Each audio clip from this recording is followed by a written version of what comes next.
My name's Paul Hawkins. I'm here to talk about Dr. Martin Luther King Jr. in honor of his 96th birthday and the 39th observation of the national holiday named in his honor. If you find it off-putting to hear a white middle-aged college professor drone on about a black civil rights leader, I've got some good news and I've got some bad news. The good news is I'm not a college professor. I'm not a historian. I'm not an academic. I'm not even particularly well informed about the details of Dr. King's career or the civil rights movement as a whole. The bad news is I have no experience or credentials to suggest that I can offer any insight into the black experience, the challenge of the civil rights movement, or the life, sermons, and speeches of Dr. King. The only item on my resume that makes me feel entitled to speak about Dr. King and the civil rights movement is my home address. You see, I'm a Northerner, a New Yorker, a Yankee. Living in New York, I've always been sure of one thing: moral superiority over my Southern cousins. Because the institutions of slavery and Jim Crow were so lopsidedly Southern, and the abolition movement and destinations of the Underground Railroad so lopsidedly Northern, we Northerners obviously did something right, and we deserve to gloat. It's a lot like the way we choose our favorite sports teams and brag about their historical prowess. Derek Jeter's New York Yankees, Michael Jordan's Chicago Bulls, Terry Bradshaw's Pittsburgh Steelers. Because of where I grew up, my team, historically, was Grant's Army of the Potomac. And while they didn't have the best record, they rebounded like Dennis Rodman and pulled out a win late in the game like Mariano Rivera. The North won, and because I was born and raised in the northern states, I tally that win as my own. I was either yet to be born or too young to witness the defining atrocities of the civil rights era, or to be aware of the soul-crushing abuses of Jim Crow apartheid. I learned about them years later in school from textbooks and maps, and from the way the curriculum was presented. Slavery and the Civil War were 100 years ago, and the crisis and struggle for civil rights was 1,000 miles away, in places like Mississippi, Montgomery, Little Rock, New Orleans, Birmingham, and Selma. It didn't happen in New York. The Little Rock Nine, high school students who were accosted, threatened, and spit upon in their own hometown, were invited to lunch in New York City by Mayor Robert Wagner.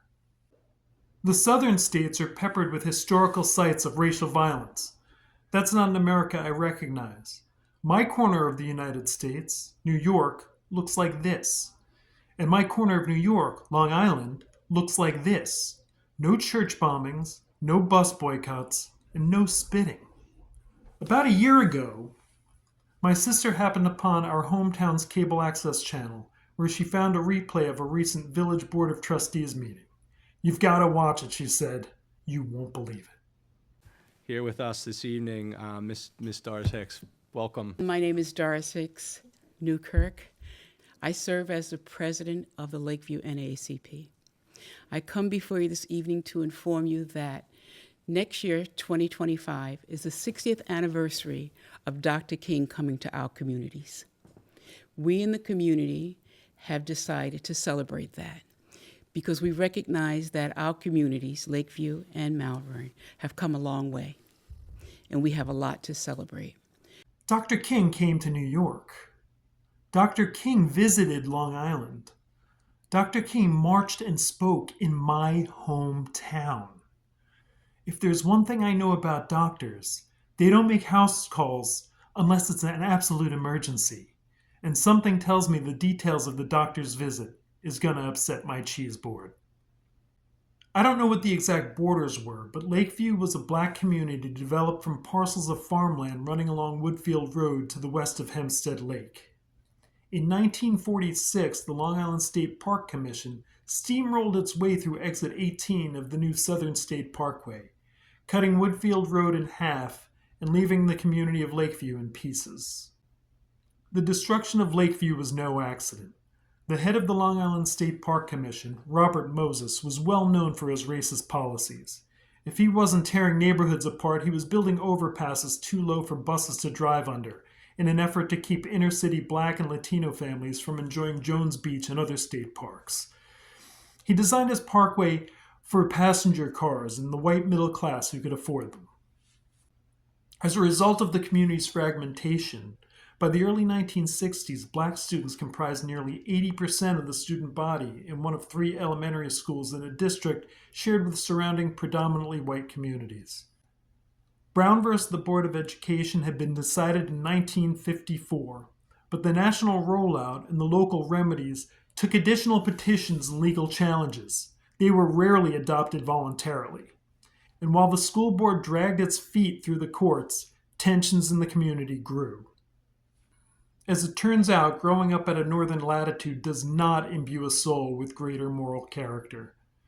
My hometown responded as poorly as any of the infamous communities of the South, picketing on the sidewalks in front of schools, screaming insults at the opposing line, nearly coming to blows.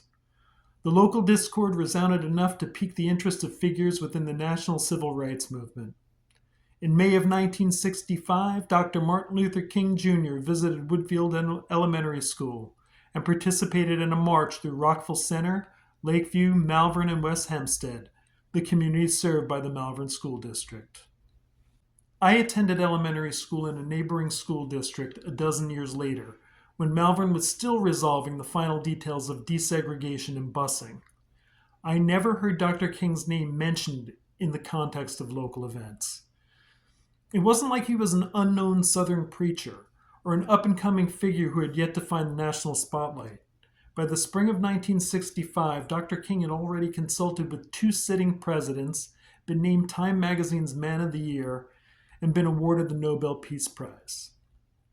Dr. King's visit to Long Island in May was bookended by events in Selma and Montgomery in March and his I Have a Dream speech in Washington at the end of August. This was Dr. King at his prime.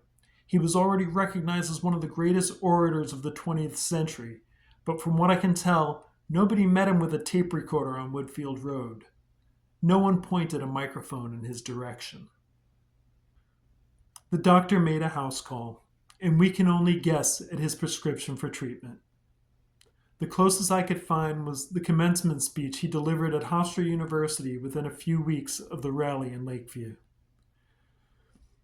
As he reaches the end of his address, Dr. King speaks directly to people like me, who stand on the sidelines with no concept of their proximity to injustice. People like me, who watch events unfold like we're season ticket holders to a spectator sport.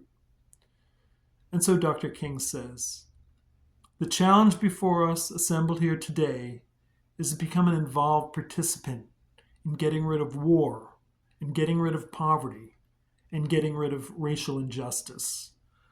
Let us not be detached spectators or silent onlookers, but involved participants."